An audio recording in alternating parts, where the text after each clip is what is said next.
আজকে আমরা একটি নতুন অ্যাপসের সাথে পরিচিত হতে যাচ্ছি, যে অ্যাপসের মাধ্যমে আপনি খুব গোপনেই আপনি ছবি তুলতে পারবেন, অন্য নাম্বারে থেকেও ছবি তুলতে পারবেন। যেমন মনে করেন আপনার হাতে আপনার ফোনটি নাই, আপনি অন্য রুমে আছেন বা অন্য কোথাও আছেন, তাহলে আপনি আপনার ফোনটি দিয়ে ছবি তুলতে পারবেন অন্য একটি ফোন দিয়ে SMS এর মাধ্যমে। আর তাছাড়া আপনার ফোনে কিছু ফেক আইকন থাকবে, সেসব আইকন যদি কেউ ভুলে ক্লিক করে তাহলে ফ্রন্ট ক্যামেরা অথবা ব্যাক ক্যামেরা আপনি যেটি চালু রাখবেন সেটি দিয়ে ছবি উঠবে। তো বন্ধুরা, আমরা প্রথমেই দেখে নিই প্লে স্টোর থেকে অ্যাপসটি কোথায় পাওয়া যাবে। তো আপনি এখানে স্পাই ক্যামেরা লিখে সার্চ দেবেন। বন্ধুরা, আমার এখানে লেখা আছে, সো আমি সরাসরি ক্লিক করলাম। আপনারা SPYCAMERA এটা লিখে সার্চ দিলেই প্রথমে যে ক্যামেরাটি পাবেন এখানে ক্লিক করবেন। তো বন্ধুরা, আমার ইনস্টল দেওয়া আছে, তাই আমি সরাসরি ওপেন করলাম। আপনারা ডাউনলোড করে ইনস্টল দিয়ে নেবেন। তো আমরা ডান পাশে উপরে যে সেটিংটি আছে সেখানে ক্লিক করব।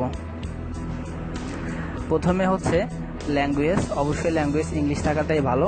দেন আমরা ক্যামেরাটি দেখব। ক্যামেরা বন্ধুরা, আপনারা ফ্রন্ট ক্যামেরাও চালু রাখতে পারেন, ব্যাক ক্যামেরাও চালু রাখতে পারেন। তো আপাতত আমি ব্যাক ক্যামেরা চালু রাখলাম।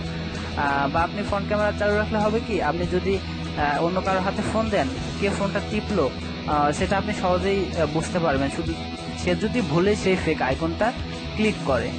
তো ফটো সাইজ আপনি অবশ্যই ভালো সাইজটা দিবেন। দেন ফটো ফোল্ডার, এই ফটো ফোল্ডারটা হচ্ছে আপনার কোন ফোল্ডারে আপনার ফটোটা সেভ থাকবে।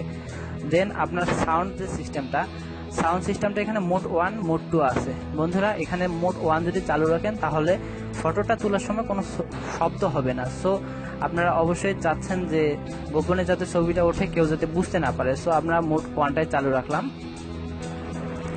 তারপরে ভাইব্রেট আছে, আপনি ভাইব্রেটটা চালু না রাখায় আমার মনে হয় ভালো, যদি আপনি প্রয়োজন মনে করেন চালু রাখবেন। তারপরে আছে হিডেন ফটোস ফ্রম গ্যালারি, আপনি হচ্ছে গ্যালারিতে আপনার ফটোটা শো করবেন কিনা। তো বন্ধুরা, আমরা সচরাচর ফটোটা গ্যালারিতে শো করতে চাবো না, যাতে কেউ বুঝতে না পারে বা কেউ খুঁজে না পায়। তো আমরা এখানে টিক চিহ্ন দিব, হাইড হয়ে যাবে।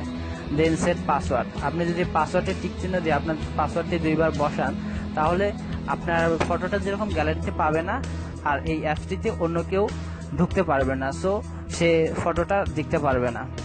তো আপনি পাসওয়ার্ডটা সেট করে নেবেন। বন্ধুরা, এবার এই আইকন যে অপশনটি, এই সেই ফেক আইকনের কথা বলছিলাম আপনাকে। এখানে আপনি দেখতেছেন SC কুইক ক্যাপচার মাই বুক মাই ইমেল।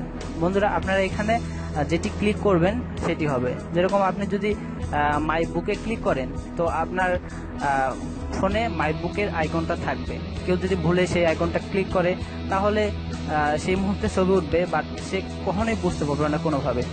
তারপরে বন্ধুরা, SMS সেটিং, এটা হচ্ছে সবচেয়ে মজার সেটিংটা, যেখানে আপনি ইনেবল করা আছে আপনার এখানে, আমার এখানে। তো আমি ইনেবল আবার করে দেখালাম। আর আমার এনি নাম্বার করা আছে, তো আমি এনি নাম্বার করে এখন আমি অন্য একটি ফোন থেকে ফোন দিচ্ছি। বন্ধুরা, এখানে আপনি দেখতে পাচ্ছেন ক্যামেরা, ফ্রন্ট ক্যামেরা F লেখা আছে, বড় হাতের F লেখা আছে। তো F লিখে যদি মেসেজ করে কেউ তাহলে আমার ফ্রন্ট ক্যামেরা দিয়ে ছবি উঠবে, এবং B লিখে যদি কেউ মেসেজ করে ব্যাক ক্যামেরায় ছবি উঠবে। অলরেডি বন্ধুরা, আপনারা দেখতে পাচ্ছেন যে আমি অন্য একটি নাম্বার থেকে B লিখে আমি SMS করেছি।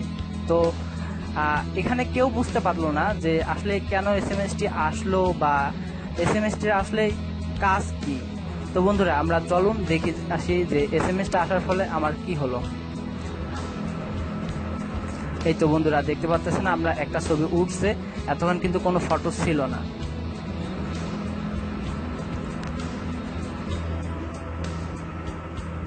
এই তো বন্ধুরা, দেখতে পাচ্ছেন আমার কম্পিউটার আমার সামনে আছে, আমার ল্যাপটপটি, আমরা ল্যাপটপের ছবিটি দেখতে পাচ্ছি।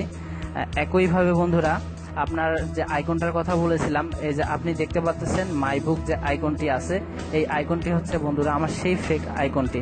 আমি এখন এখানে ক্লিক করব। দেখেন বন্ধুরা, ক্লিক করার ফলে কিচ্ছু হলো না, কিচ্ছু টের পাওয়া গেল না, বাট আমার ছবিটি ঠিকই উঠেছে। বন্ধুরা, আরেকবার ক্লিক করে আপনাকে দেখাচ্ছি। হ্যাঁ, এবার বন্ধুরা দেখেন, আমরা সেই সেটিংসে গেলাম। এই তো বন্ধুরা, আমরা 2বার ক্লিক করেছি, 2টা ফটো অলরেডি উঠেছে। তো আপনারা বুঝতে পারলেন যে আসলে কিভাবে এই অ্যাপসটি ইউজ করতে হয়। আশা করি অ্যাপসটি দিয়ে আপনার অনেক উপকার হবে। তাছাড়া বন্ধুরা, আপনারা অ্যাপসটি আপনি গুগল ড্রাইভে ব্যাকআপ দিয়ে রাখতে পারবেন। এখানে ওয়াইফাই অনলি আছে, ওয়াইফাই অনলি চালু থাকলে এখানে হচ্ছে আপনার ওয়াইফাই চালু থাকলে আপনি ব্যাকআপ দিবেন, অটো আপলোডের ব্যবস্থা আছে। তো বন্ধুরা, আশা করি আপনাকে অ্যাপসটি ভালো লেগেছে। আর যদি এরকম মজার মজার আরও টিউটোরিয়াল পেতে চান তাহলে আমাদের চ্যানেলটি অবশ্যই সাবস্ক্রাইব করবেন আর লাইক কমেন্ট করতে ভুলবেন না। ধন্যবাদ।